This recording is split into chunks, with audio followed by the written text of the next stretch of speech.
ရုတ်တရက်ဖုန်းဝင်လာတာကြောင့်ကောင်လေးရဲ့အမဖြစ်သူကဝင်လာပြီးဖုန်းကင်လိုက်ပါတယ်။ကောင်လေးကပုံဖို့အတွက်အချက်ပြနေပေမဲ့ပရွက်စိတ်တကောင်ကမမြင်ဘဲချယ်လီတုံးကိုရွှေ့နေပါတယ်။မဖြစ်သူကပရွက်စိတ်ကိုတွေ့သွားကကင်နေတဲ့ဖုန်းခွက်နဲ့အသေးအတန်လိုက်ထုနေတဲ့ချိန်အဖွားဖြစ်သူရောက်လာကဖုန်းကိုယူလိုက်တာကြောင့်ကံကောင်းသွားပါတယ်။ကောင်လေးကပရွက်စိတ်လေးတွေနဲ့အတူဘေးစင်ထဲကိုခုန်ချထွက်ပြေးရပါတယ်။တစ်ဖက်မှာလဲမော်ဆရာကဟိုဘာတို့အဖွဲပြောင်းနေလို့စိတ်ပူနေပါတယ်။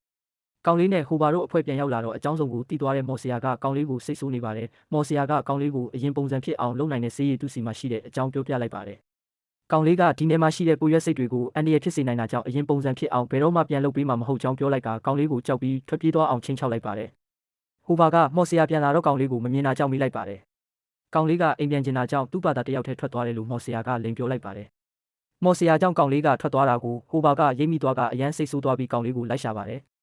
ကောင်လေးကဘယ်တော့မှအိမ်ပြန်လို့မရတော့ဘူးလို့တွေးပြီးဝမ်းနေနေတဲ့ချိန်ပိုးကောင်တစ်ကောင်ရောက်လာပြီးစကားဆက်မိပြောနေပါတယ်။ကောင်လေးမျက်နှာတစ်နေချိန်ရုတ်တရက်ပိုးကောင်လေးကပျောက်သွားတာကြောင့်ကောင်လေးကအံ့ဩသွားကဘေးကိုကြည့်နေချိန်ရေအိုင်ထဲကမျက်လုံးနှလုံးပေါ်လာကဖားကြီးတစ်ကောင်ကကောင်လေးနောက်ကိုစားဖို့အတွက်လိုက်လာပါတယ်။ပြေးနေရင်ဟိုဘာတို့အဖွဲ့နဲ့တွေ့ကအနီးမှာရှိတဲ့တန်ဘူးပေါ်တက်ပြေးကြပါတယ်။ဟိုဘာတို့ကအပေါ်ရောက်သွားပေမဲ့ကောင်လေးကမတက်နိုင်ပဲပြန်လျှော့ချနေပါတယ်။ဟိုဘာကကောင်လေးကိုလက်လန်းပြီးဆွဲခေါ်ဖို့လုပ်နေချိန်မှာကောင်လေးကဖဖဆက်ထဲကိုပါသွားပါတယ်။အဲ့ဒီအဖြစ်အပျက်ကိုမော်ဆရာကမြင်သွားကအနှဲငယ်စိတ်မကောင်းဖြစ်သွားတာကြောင့်စေးမြေတစ်ခုကိုယူကာကောင်လေးကိုကယ်ဖို့အတွက်ဖားစီမှာတမင်တက်တက်အစားခံလိုက်ပါတယ်။ဖားရဲ့ပိုက်ထဲကိုရောက်တော့ကောင်လေးအပြင်တခြားအကောင်လေးတွေလည်းအသက်ရှင်လျက်ရှိနေပါတယ်။ကောင်လေးကမော်ဆရာကိုမြင်လိုက်ရတော့အယမ်းပျော်ရွှင်သွားပါတယ်။မော်ဆရာယူလာတဲ့စေးမြေကြောင့်ဖားရဲ့ဝမ်းပိုက်ထဲမှာရေမြုပ်တွေထလာပြီးလေကျင်တက်ဖို့အတွက်အဆင်သင့်ဖြစ်နေပါတယ်။ဖားရဲ့ပါဆက်လိုက်တဲ့ချိန်မှာမော်ဆရာနဲ့ကောင်လေးနဲ့အတူတခြားအကောင်တွေလည်းအပြင်ကိုရောက်လာကြပါတယ်။ပတ်ဝန်းကျင်မှာလည်းတခြားဖားတွေရှိနေတာကြောင့်ထွက်ပြေးကြပြီးအန်ဒီရကင်းအဲထင်ရတဲ့မူပင်ကြီးပေါ်မှာတညတာအိတ်ဆက်အနားယူကြပါတယ်